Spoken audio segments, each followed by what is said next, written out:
El Banco Mundial afirmó en su último informe de recuperación desigual que la pandemia del COVID-19 ha impactado el trabajo y los ingresos de las familias latinoamericanas. Jimmy Romero con los detalles del reporte.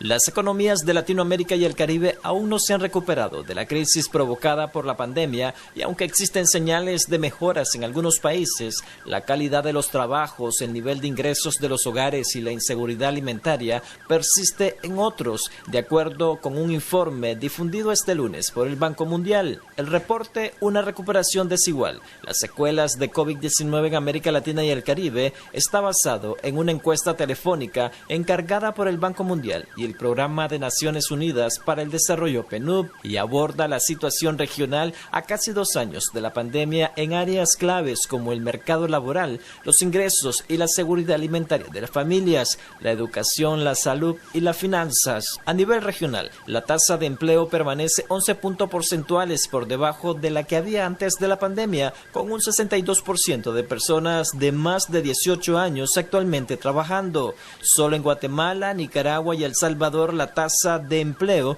supera ligeramente los niveles previos a la pandemia. En cambio, en países como Colombia y Brasil, el empleo cayó cerca de un 17%, pero aún en esos países donde el empleo ha mejorado, la calidad de esos trabajos se ha deteriorado. En promedio, el empleo formal cayó 5.3%, el empleo independiente aumentó 5.7% y la cantidad de trabajo ocupados en pequeños negocios de hasta 4 empleados se incrementó en 8%.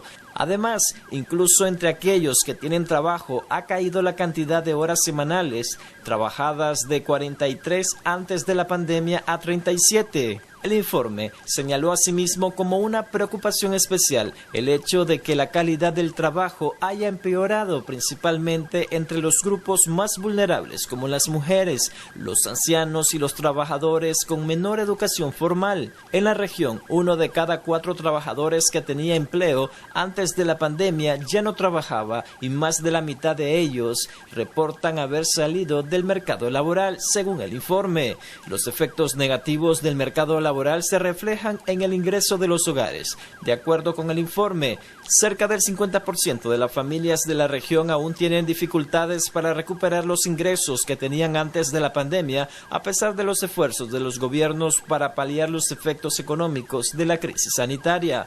Para algunos países, entre ellos Guatemala, Honduras y El Salvador, la recuperación es visible e incluso ha caído la cantidad de hogares que reportan que su ingreso es menor al que tenían antes de la pandemia. Jimmy Romero, Acción 10.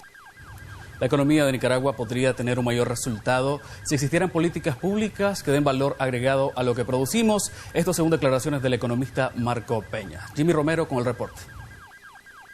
Pese al crecimiento económico de hasta un 8% que se proyecta lograr en Nicaragua al cierre del año, el economista Marco Peña lamenta que el gobierno aún no implemente políticas públicas que vayan dirigidas a mejorar la calidad de vida de los productores y la clase trabajadora.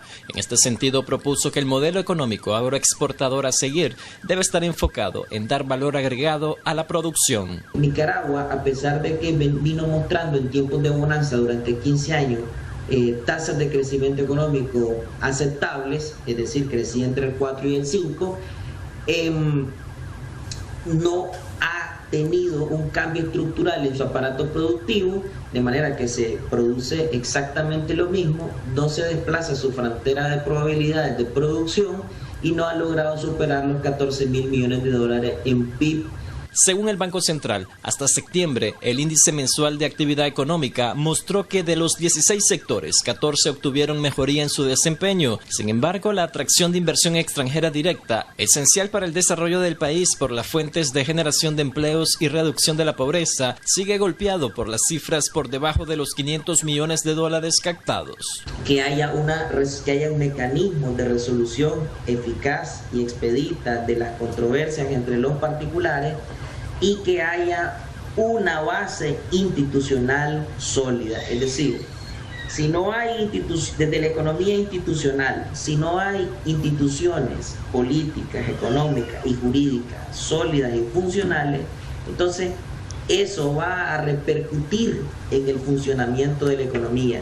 Eso explica las diferencias en los niveles de producción y en los niveles de desarrollo. Sin la amenaza de la nueva variante Omicron, la más contagiosa de las cepas de COVID-19, el Banco Mundial estimó que la economía de Nicaragua en 2022 tendría una tasa de crecimiento de apenas 3.5%, mientras en 2023 sería de 2.9%, es decir, habría una desaceleración con respecto al 8% que se lograría este año. Jimmy Romero, Acción 10.